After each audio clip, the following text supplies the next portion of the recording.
صحبت کا اثر ہوتا ہے. یعنی اگر کوئی شخص برا ہے لیکن اچھوں کی صحبت میں رہتا ہے تو وہ اچھا ہو جاتا ہے, اور اگر کوئی شخص برا ہے اچھوں کی صحبت میں رہتا ہے تو وہ اچھا ہو جاتا ہے. اس کے برخلاف جو اچھا ہے اور اگر بروں کی صحبت میں رہتا ہے تو وہ برا ہو جاتا ہے. یہ آپ فرماتے ہیں. اور یہ فرمانے کے بعد حضرت عمر رضی اللہ تعالیٰ عنہ کا واقعہ بیان فرماتے ہیں کہ حضرت عمر رضی اللہ تعالیٰ عنہ کی بارگاہ میں عراق کا بادشاہ جب گرفتار ہوا تو آپ کے پاس لایا گیا تو حضرت عمر نے اس سے کہا کہ یا تو تم اسلام قبول کرو تو تمہیں عراق کی بادشاہت عطا کر دی جائے گی, ورنہ قتل ہونے کے لیے تیار ہو جاؤ, ورنہ قتل ہونے کے لیے تیار ہو جاؤ. 2 چیزوں کا اختیار دیا گیا. تو اس نے کہا کہ مجھے مرنا تو گوارا ہے لیکن اسلام قبول کرنا گوارا نہیں, اسلام قبول نہیں کروں گا. تو حضرت عمر رضی اللہ تعالیٰ نے فیصلہ فرما دیا کہ اسے قتل کر دیا جائے. جیسے ہی قتل کرنا تھا تو وہ کہنے لگا کہ حضرت مجھے تھوڑا پانی پلا دیں.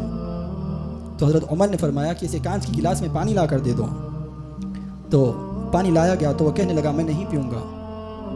تو حضرت عمر شاید یہ سمجھے کہ بہت بڑا بادشاہ ہے, کوئی سونے چاندی کے پیالے میں پانی پینا چاہتا ہے, تو آپ نے حکم دیا کہ جاؤ سونے یا چاندی کے پیالے میں سے پانی لا کر دے دو, اب آخری خواہش پوری کرنا ہے. تو اس نے کہا کہ نہیں, مجھے اس میں پانی نہیں چاہیے. تو پھر کیا؟ تو وہ کہنے لگا کہ آپ مجھ سے یہ وعدہ کریں کہ جو گلاس میں پانی رکھا ہوا ہے جب تک کہ میں اسے نہ پیوں تب تک آپ مجھے قتل نہیں کریں گے. جب تک کہ اس گلاس میں سے پانی میں نہ پی لوں تب تک آپ مجھے قتل نہیں کریں گے, بس یہ وعدہ مجھ سے کریں. تو انہوں نے کہا ٹھیک ہے, یہ کون سی بڑی بات ہے, ٹھیک ہے, جب تک تم پانی نہیں پی لیتے ہم قتل نہیں کریں گے, لیو پانی پیو, اس کے بعد ہم تمہیں قتل کریں گے. تو بڑا ہوشیار بادشاہ تھا, تو فوراً اس گلاس کو پٹخا اور پانی گرا دیا, اور وہ پانی زمین میں جذب ہو گیا. اب دیکھیں صحابہ کرام میں حضرت عمر ہے, بڑے پریشان ہوئے, اتنی عقل مندی اس بادشاہ کے اندر تھی.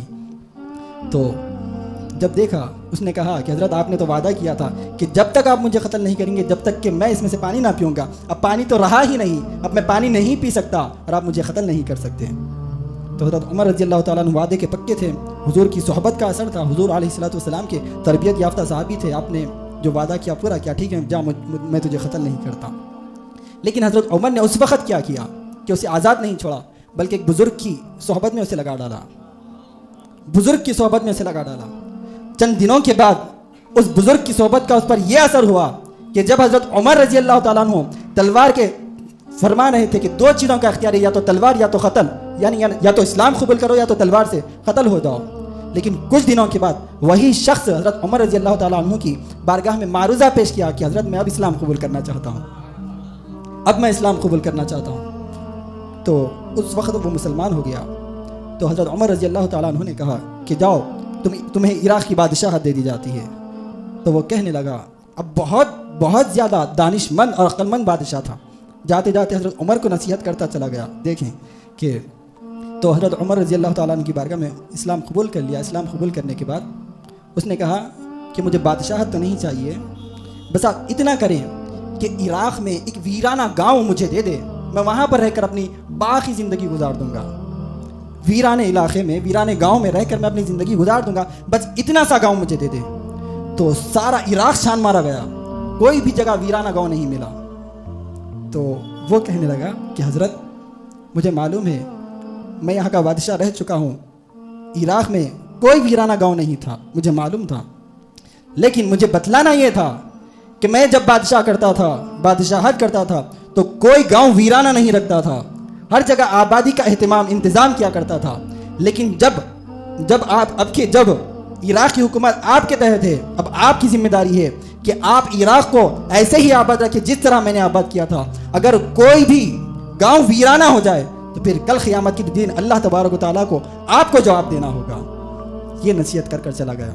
تو بتلانا مقصد یہ ہے کہ جو شخص کے سامنے بادشاہت تھی یا قتل کا ارادہ کرنے کا ظاہر فرما دیا گیا, 2 چیزیں اس کے سامنے پیش کی گئی, تو اس نے موت کو قبول کیا لیکن اسلام کو قبول نہیں کیا, تلوار کے زور پر اسلام کو قبول نہیں کیا. لیکن حضرت عمر نے جب ایسے بزرگ کی شخص نیک لوگوں کی صحبت میں رکھ دیا تو بذات خود اسلام قبول کرنے آ گیا.